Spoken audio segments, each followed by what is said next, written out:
Good morning, and welcome to another mordant version of Diatribes from the Voice of Doom. Now here's your mortifying and morose host, Voice of Doom.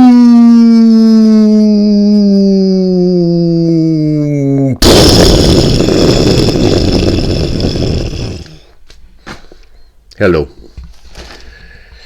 Okay, I thought I'd do another diatribe. Not that I need to, because everybody's catching up with what I've been saying for the last 3 years, and there's really no need for me to expostulate anymore on our demise and our doom, because it's becoming mainstream. So really there's no need for me to talk anymore. My point has been proven in spades, and that will be part of my subject matter today. I'm going to talk about stuff that no one can ever talk about, and that I will be vilified, reviled, and exiled if any of this got out to the general public. But since I only have 3 people who actually listen to me, I feel pretty safe to talk about certain things. Now, I want to tie 2 things in together. How everything is no longer in a gray area. There are no nuances in life. Everything's black or white. It's one way or the other. You're either oppressed and have no chance in life because of the color of your skin, or you're an oppressor. No matter how poor you are, no matter how many bad hands you've been dealt, you are part of the problem if you're a certain color. That's just the way it is, so live with it. And people are bowing down to those credos, and we're getting nowhere fast doing that. We're only destroying ourselves. But I will, while I'm thinking about it, talk about a scene I saw in the movie Gandhi, which everyone should watch. The best movies ever made are very long and can be boring sometimes because they're educational. But there was a scene in Gandhi where the Indians from India, not whatever we call the people, tribal people here in what used to be America, but the Indians, were being oppressed by the Raj, which was the English ruling apparatus in India during the colonial periods. And instead of rising up, Gandhi established a thing called passive resistance. And what happened was a bunch of Indians just lined up and walked toward the barricades of the English and proceeded to get their heads bashed in, and kept walking, and they kept bashing and bashing. And then people came and dragged the people away who were injured or killed, and they kept walking until the English finally go, "This is ridiculous." They were shamed out of India. And everything became a mess afterwards, but we won't go into such things. The point is passive resistance. Now, we have a similar thing going on now, where the woke, white, virtue signalers are walking up in line to be bashed. They're doing it in the cities, and they're doing it here, there, and everywhere. That's just an allegory. It's something for you to think about.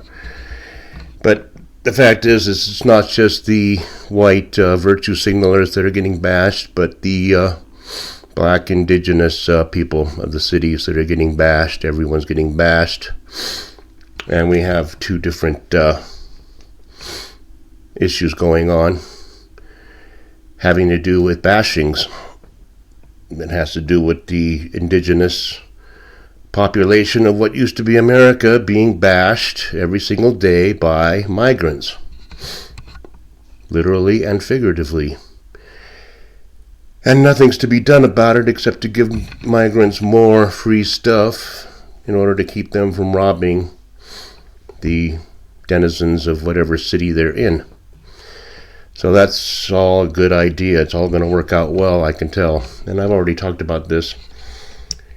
But parenthetically, right now as we speak, as I speak, the Supremes are hearing the arguments for why Orangey should or should not be removed from ballots in certain states, because he has been found guilty in absentia, without any charges, of insurrection by certain people in certain states. So they are trying to create certain little fiefdoms of tyrannical dictatorships where certain individuals can just decide arbitrarily that someone's guilty of something. So from what I'm hearing in the hearings of the Supremes, is I have a hell of a lot more faith in them than I have in any other institution of what used to be the U.S. government, okay? Because even the libs, even Elena Kagans, and even the Ketanji Barretts, or whatever the hell they are asking good questions about if this is really fair and what it's going to lead to and what the repercussions of having various individuals in states deciding arbitrarily to find people guilty of things and then deciding whether the populace of that state can vote for them. So hopefully by the end of the day, we should know whether we have anything left of the ashes of a country, or whether we should just call it a day and run amok. But I have a feeling they're going to say, you states can't do that. It's my prediction. I hope it happens. And parenthetically, in the parentheses, in brackets, I will say that Nevada had a, I guess, primary. And they're having a caucus this week too, and who knows, I'm not participating in any of that, because although I lean to the right and I am registered as a Republican, I do not consider myself a member of the Republican Party that I have any right to decide who the candidate is, because I'm just not really a Republican per se. I'm more of a libertarian, classical liberal, right-wing nut job. So I'll leave that up to the parties to decide who they want as their candidate. But the interesting thing that happened in Nevada, and it's not Nevada, I know it should be pronounced Nevada by the Spanish pronunciation, but we are called Nevada. And what happened in the primary was none of the above won, because Orangey wasn't on the ballot. So that's very interesting, and I think we can make of that what we will. But let's get back to this black and white business, because you can all check into all that stuff. Now, I've talked about racial issues ad infinitum, and I don't really want to get back into that too much, but I will say that the post-Emancipation Proclamation period was probably the most progressive period in U.S., what used to be history, for the African so-called American. I'm not going to go through all this again, but 10 years after the emancipation, there were about 6 African Americans in Congress. The U.S. used to be Congress. In the 43rd Congress. In the 44th, there were 8. The first senator to fill a vacancy in 1870 was Hiram Rhodes Revels.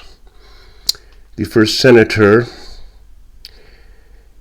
to be elected outright to the Senate was Blanche Kelso Bruce, and he served from 1875 to 1881.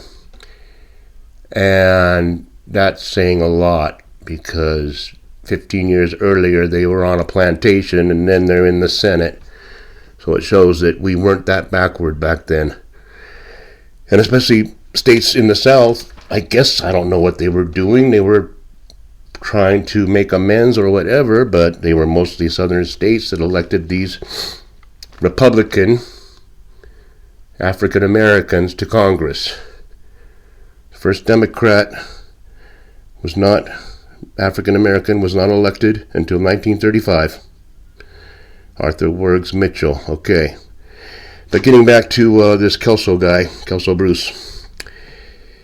He served, and guess who he was replaced by? He was replaced by James Z. George, Democrat, former Confederate. Now, to be a Confederate, you were an insurrectionist. Okay?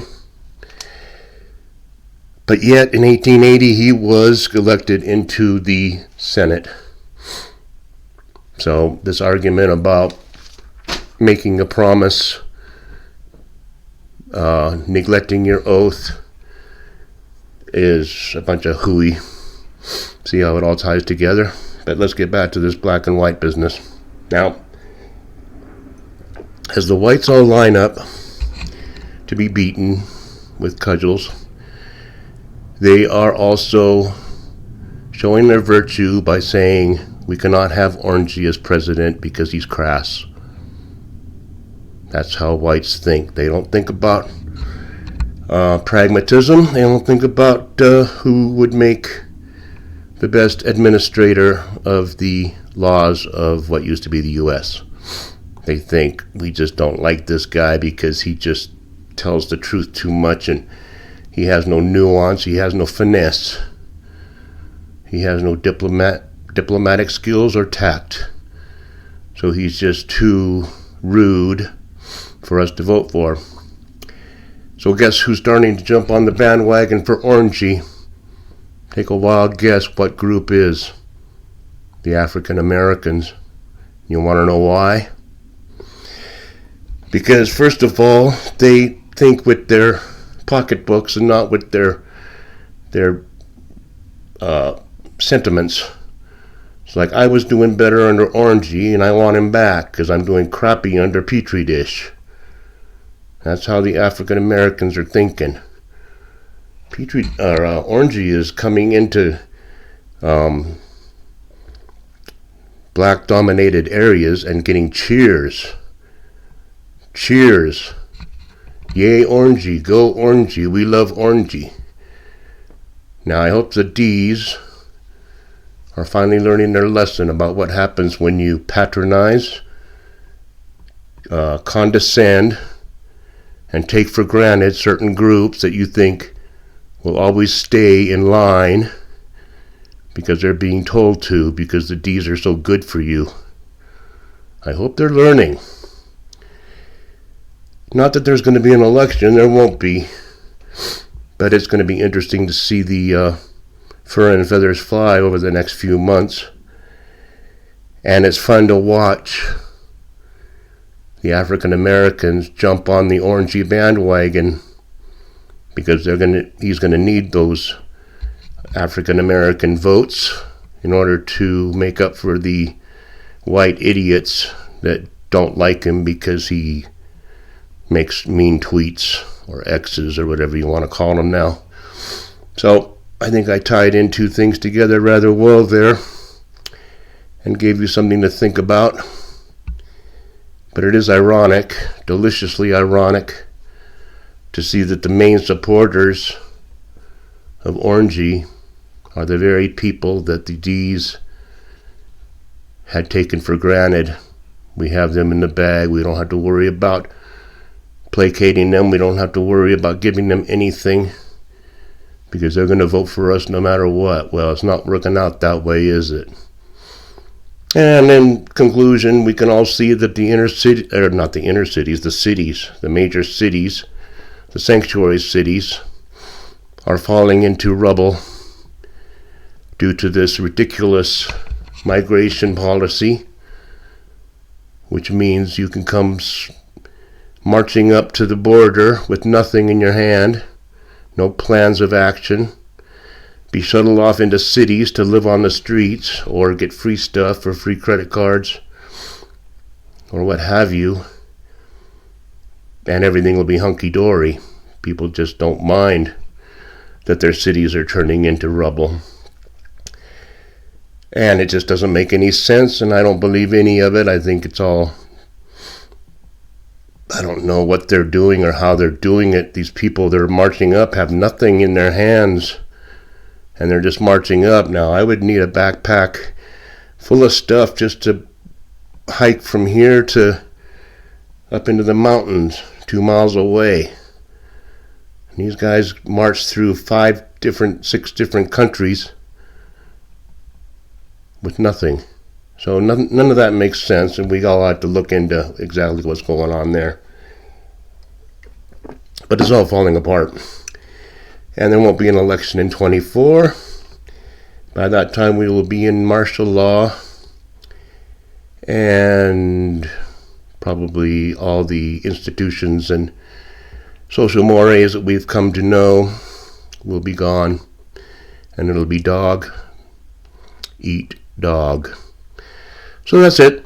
I could have said more, and I could have been more offensive, but I'll leave it there. It's just that I think that people of African American descent can see the injustice that this one person is enduring, and they've grown up in a kind of an environment where they just are more practical, and it doesn't matter if Orangey is a criminal of the highest order, which he is not. They're going to vote for him. So we'll leave it there. I'll talk more about this later as things go on. I was going to say more, and it was going to be very offensive, but I'll leave it there. So have a good day, and enjoy.